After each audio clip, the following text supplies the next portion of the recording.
कितना अच्छा लगता है जब आप किसी दूसरे देश में जाकर नए लोग और नए कल्चर को देखते हैं और एक नई दुनिया से रूबरू होते हैं। हर इंसान चाहता है कि वह दुनिया घूमे और इसी तरह कितना अच्छा लगेगा हमें अगर हम दूसरे ग्रहों पर जाएं, दूसरे ग्रहों पर मौजूद लाइफ को देख पाएं, वहां की दुनिया से भी रूबरू हो पाएं। लेकिन यह सपना सच्चाई से कोसों दूर है, क्योंकि हमारे ही सौरमंडल के ग्रहों उपग्रहों की दुनिया बिल्कुल वीरान और सुनसान पड़ी है, बल्कि हमारे लिए तो वहां जाना नर्क के समान होगा। पर क्या हो अगर सौरमंडल से परे ब्रह्मांड में हमारी पृथ्वी जैसे ही और भी ग्रह हो, हमारे जैसे सौरमंडल हो जहां हमारी तरह एक दुनिया बसती हो, जहां लाइफ हो, जिनका अपना कल्चर हो, भाषा हो। कैसा होगा अगर हम वहां जा पाए? फ्रेंड्स, मैं हूं आपका कॉस्मिक दोस्त वोयाजर। आज मैं ले जाऊंगा आपको कुछ ऐसे ग्रहों पर जो हमारी पृथ्वी के जैसे हो सकते हैं और जहां लाइफ भी संभव हो सकती है। तो इस इंटरेस्टिंग सफर का मजा लेने के लिए वीडियो को पूरा जरूर देखें। दोस्तों, हमारी आकाशगंगा मिल्की वे में 100 खरब ग्रह मौजूद है, जिनमें अधिकतर बोरिंग और सुनसान पड़े हैं, लेकिन वैज्ञानिकों ने काफी मेहनत से हमारी आकाशगंगा में कुल 5,500 हैबिटेबल प्लैनेट्स की खोज की है, जो लाइफ के लिए पृथ्वी से भी बेहतर है और जहां विचित्र जीव मौजूद हो सकते हैं। आज हम इन्हीं में से ऐसे ही 10 ग्रहों के बारे में जानने वाले हैं। जीवन ढूंढने के सफर में हम सबसे पहले पहुंच जाते हैं अपने ही सोलर सिस्टम के एक उपग्रह कैलिस्टो पर। कैलिस्टो साइज में मरकरी यानी बुध ग्रह के जितना है। यह बृहस्पति का उपग्रह है।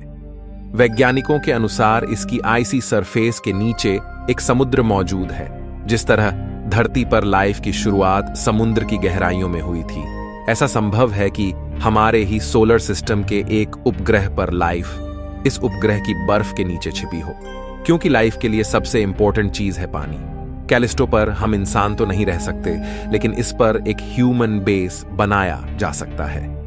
लेकिन दोस्तों, अगर हम सोलर सिस्टम से बाहर चलते हैं और मिलते हैं हमारे पड़ोसी सोलर सिस्टम में मौजूद ग्रह प्रोक्सिमा सेंटोरी बी से, यह ग्रह हमारी पृथ्वी से 4 प्रकाश वर्ष की दूरी पर मौजूद है और सबसे इंपॉर्टेंट, इसका मास लगभग पृथ्वी के ही बराबर है। इसे हम पृथ्वी की कॉपी मान सकते हैं। यह ग्रह अपने सूर्य के हैबिटेबल जोन में मौजूद है, यानी यहां लाइफ होने के चांसेस बढ़ जाते हैं। इस ग्रह पर पानी होने की संभावना है और अगर हम इसकी सतह पर चले जाएं तो हमें यहां के आसमान में 3 सितारे दिखाई देते हैं।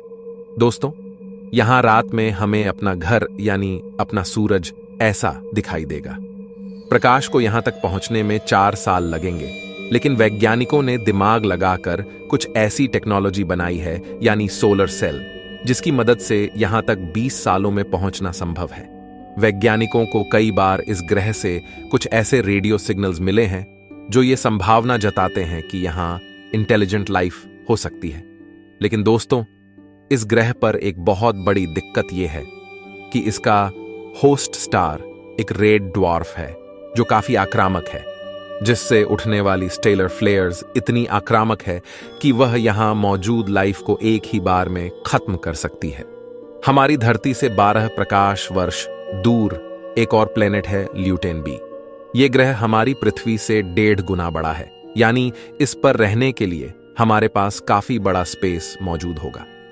2017 में वैज्ञानिकों ने इस प्लेनेट की खोज की थी। इस ग्रह पर न सिर्फ पानी है, बल्कि लाइफ के लिए सारे जरूरी एलिमेंट्स, एमिनो एसिड और हाइड्रोकार्बन्स मौजूद है। यह ग्रह हम इंसानों के रहने के लिए काफी अच्छा है। कुछ रिसर्चर्स का अनुमान है कि इसके परफेक्शन के पीछे एलियंस का हाथ भी हो सकता है। इस ग्रह पर 1 साल का समय धरती के 19 दिन के बराबर होगा। यह प्लेनेट इतना अच्छा है कि मेटी नाम की रिसर्च ऑर्गेनाइजेशन ने इस ग्रह की तरफ कुछ मैसेज भेजे हैं, ताकि अगर एलियंस वहां मौजूद हो तो उन्हें ये मैसेज मिल जाए। इन मैसेजेस में अलग अलग म्यूजिकल इंस्ट्रूमेंट्स की आवाज और यूनिवर्स में हम पृथ्वीवासियों की लोकेशन का साइंटिफिक ट्यूटोरियल है। लेकिन दोस्तों, इस ग्रह पर ग्रेविटी काफी ज्यादा होने पर यहां हमें काफी ज्यादा मशक्कत करनी पड़ेगी अपने सारे काम करने के लिए। लेकिन दोस्तों, इस ग्रह पर एक तरफ हमेशा दिन और दूसरी तरफ हमेशा रात होती है, क्योंकि यह अपने सूर्य से टाइडली लोक्ड है। धरती से 40 प्रकाश वर्ष दूर ऐसे ही 7 और प्लैनेट्स हैं जो अपने सूरज से टाइडली लॉक्ड हैं। ये है ट्रेपिस्ट-1 सिस्टम। यहां पर एक नहीं बल्कि 7 ग्रह अपने सूरज के काफी पास मौजूद है। ये 7 ग्रह अपने सूर्य के इतने करीब हैं कि ये 7 ग्रह मरकरी के ऑर्बिट में समा सकते हैं। इनमें से अंदरूनी 2 प्लेनेट वीनस की तरह काफी हॉट है और बाहरी प्लेनेट ट्रेपिस्ट-1H अंटार्कटिका की तरह काफी ज्यादा कोल्ड है। लेकिन दोस्तों, इन 7 ग्रहों में 4 ग्रह ऐसे हैं जो इस सितारे के हैबिटेबल जोन में हैं। यानी यहां एक नहीं बल्कि 4 ग्रहों पर एक साथ लाइफ हो सकती है। सबसे इंपॉर्टेंट बात यह है कि ये ग्रह 8 अरब साल पुराने हैं। यानी यहां पर अगर लाइफ पैदा हुई होगी तो वो हमसे 3 अरब साल पहले पैदा हुई होगी। इस मामले में अगर यहां लाइफ हुई तो ये हमारे सबसे पुराने कॉस्मिक एंसेस्टर होंगे। लेकिन दोस्तों, यहां पर एक काफी बड़ी समस्या है, इन ग्रहों का टाइडली लॉक्ड होना, जिस वजह से इनका एक हिस्सा काफी गर्म होगा तो दूसरा काफी ठंडा। इस वजह से इन ग्रहों पर पनपने वाला जीवन इनके बीच मौजूद टर्मिनेटर लाइन पर होगा, जो यहां ठंडे और गर्म इलाके के बीच में मौजूद होगी। अगर हम इंसान इस ग्रह पर रहे तो हमें आसमान में चारों ओर 6 ग्रह दिखाई देंगे। इसके बाद हम चलते हैं TOI स्टार सिस्टम में, जहां हमें एक नहीं बल्कि 2 हैबिटेबल प्लैनेट्स मिलते हैं जिनका मास लगभग हमारी धरती के जितना है। इसमें TOI 700E अपने सूर्य के चारों ओर घूमने में 28 दिन का समय लेता है, वहीं TOI 700D 37 दिन में एक ऑर्बिट पूरा करता है। वैज्ञानिकों के अनुसार इन ग्रहों पर प्लांट लाइफ मौजूद हो सकती है। वैज्ञानिकों का मानना है कि कंप्यूटर सिमुलेशन के अनुसार इनमें से TOI 700D एक बेस्ट हैबिटेबल प्लेनेट हो सकता है और ये प्लैनेट्स भी एक रेड ड्वार्फ स्टार के चारों ओर घूमते हैं। यह रेड ड्वार्फ स्टार हमारे सूर्य जितना गर्म नहीं है और न ही यहाँ का सौर तूफान इन ग्रहों के लिए खतरा है, इसलिए यहाँ हमारा रहना संभव है। लेकिन यहाँ भी एक बहुत बड़ी दिक्कत है कि यह प्लैनेट्स हमसे 100 प्रकाश वर्ष की दूरी पर मौजूद है, यानी लाइट को यहाँ जाने में ही 100 साल लग जाएंगे। इसलिए हमें ऐसे और बहुत से प्लैनेट्स को ढूंढना पड़ेगा जो धरती की तरह हो। इसके बाद हम पहुंचते हैं KOI स्टार सिस्टम में। पृथ्वी से 3000 प्रकाश वर्ष दूर मौजूद है 2 habitable planets, KOI 5715 and KOI 5554। इनमें से पहले प्लैनेट का तापमान पृथ्वी से सिर्फ 2.4 डिग्री सेल्सियस ही कम है, लेकिन यह ग्रह साइज में धरती से 8 गुना बड़ा है, तो आप समझ लीजिए इस ग्रह पर धरती से 10 गुना पॉपुलेशन तो रह ही सकती है। यानी यह ग्रह कम से कम 80 अरब इंसानों के लिए भी काफी बड़ा होगा। वही दूसरे प्लेनेट का टेम्परेचर 27 डिग्री है, यानी यहां पर ऐसी में रहने जैसी फीलिंग मिलेगी। ऐसे में ये प्लैनेट्स कंफर्टेबल तो काफी है, लेकिन दोस्तों इन ग्रहों पर ग्रेविटी काफी ज्यादा होगी, यानी आपको यहां सिर्फ उठने के लिए ही काफी ज्यादा फोर्स लगाना पड़ेगा। पर जरा सोचिए, अगर इन ग्रहों पर पहले से कोई लाइफ फॉर्म मौजूद है तो वह शरीर में कितनी पावरफुल होगी। दोस्तों, हमारा अगला पड़ाव है केपलर 452b। ये एक ऐसा हैबिटेबल प्लेनेट है जहां का एक साल लगभग हमारी धरती के जितना ही है, यानी 385 दिन। वैज्ञानिकों के अनुसार इस पर पृथ्वी की तरह लिक्विड वाटर एग्जिस्ट करता है, लेकिन इसकी ग्रेविटी काफी ज्यादा है क्योंकि इसका वजन धरती से 60% ज्यादा है। आप जानकर हैरान हो जाएंगे कि वैज्ञानिकों के अनुसार इसके हाई डेंसिटी एनवायरनमेंट में हवा में उड़ने वाले जीवों की भरमार हो सकती है। AI सिमुलेशन बताते हैं कि वहां पर बेलून जैसे उड़ने वाले बीटल संभव है। हम इंसान इन एक्सोप्लैनेट पर जाएं तो यहां रहना काफी मुश्किल होगा, क्योंकि यहां ग्रेविटी की वजह से हमारे दिल पर काफी जोर पड़ेगा। यहां हमारी हार्ट बीट डबल स्पीड से चलेगी, जिससे हमें हार्ट अटैक आने की संभावना काफी अधिक रहेगी।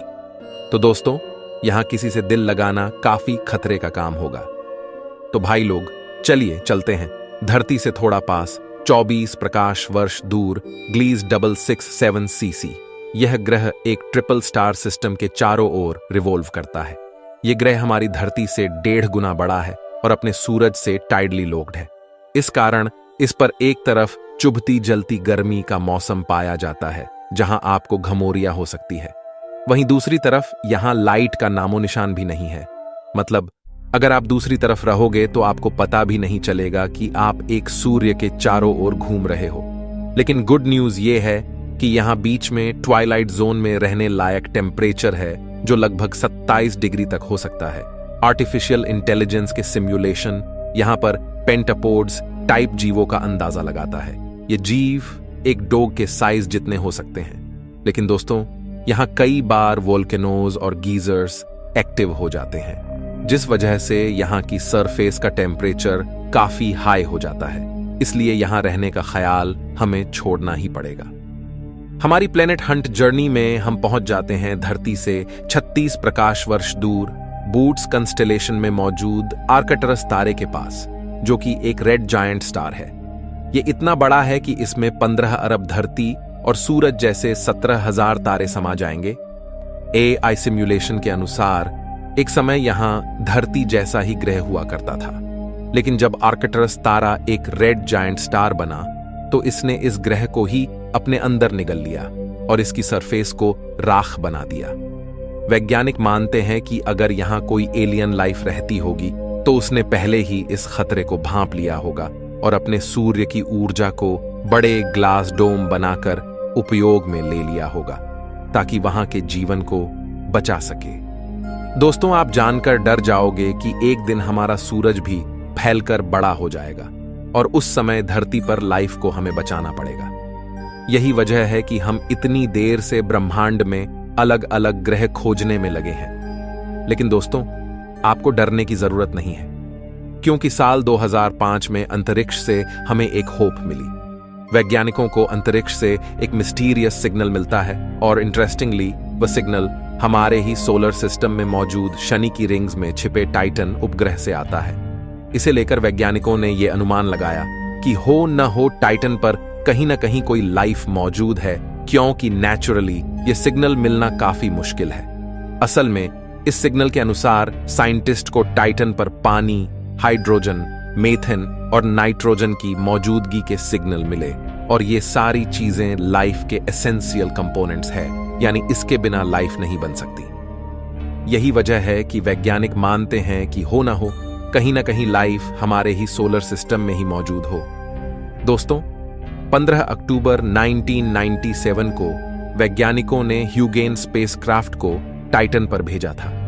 ह्यूगेन स्पेस प्रोब ने हमें वहां के बारे में कई अनूठी जानकारियां दी, जैसे कि टाइटन पर पृथ्वी की तरह बड़े बड़े समंदर मौजूद है, लेकिन इन समुद्रों में पानी की जगह लिक्विड मीथेन मौजूद है। टाइटन पर पृथ्वी की ही तरह अलग अलग सीजन आती है। ये उपग्रह पृथ्वी की ही तरह अपनी एक्सिस पर 27 डिग्री झुका हुआ है। इसके साथ ही टाइटन पर मौजूद वोल्केनोज में से गर्म दहकता लावा नहीं, बल्कि बर्फ जैसी ठंडी अमोनिया और मीथेन निकलती है। ये दोनों सब्सटेंस किसी भी लाइफ की उत्पत्ति के लिए जरूरी होता है। तो दोस्तों, टाइटन एक ऐसा उपग्रह हो सकता है जहां हम इंसान भविष्य में रहने की सोच सकते हैं, लेकिन यहां पर भी एक बहुत बड़ी समस्या हमें सुलझानी पड़ेगी। वो है यहां पर मौजूद एक्सट्रीम ठंड। असल में टाइटन धरती से काफी दूर होने के कारण यहां पर धरती पर आने वाली सनलाइट का 1% हिस्सा ही पहुंच पाता है और उसमें से भी 99% सनलाइट को टाइटन का एटमॉस्फेयर एब्जॉर्ब कर लेता है।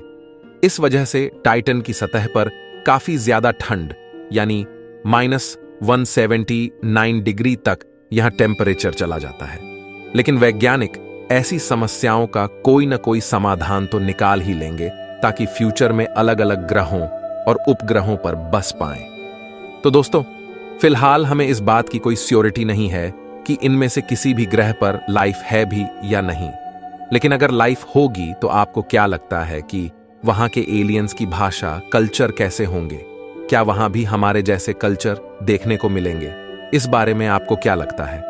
कमेंट में मुझे जरूर बताएं। मैं मिलता हूं आपसे किसी अगले वीडियो में। तब तक के लिए ब्रह्मांड में घूमते रहिए, क्योंकि हम सब है वोयाजर्स।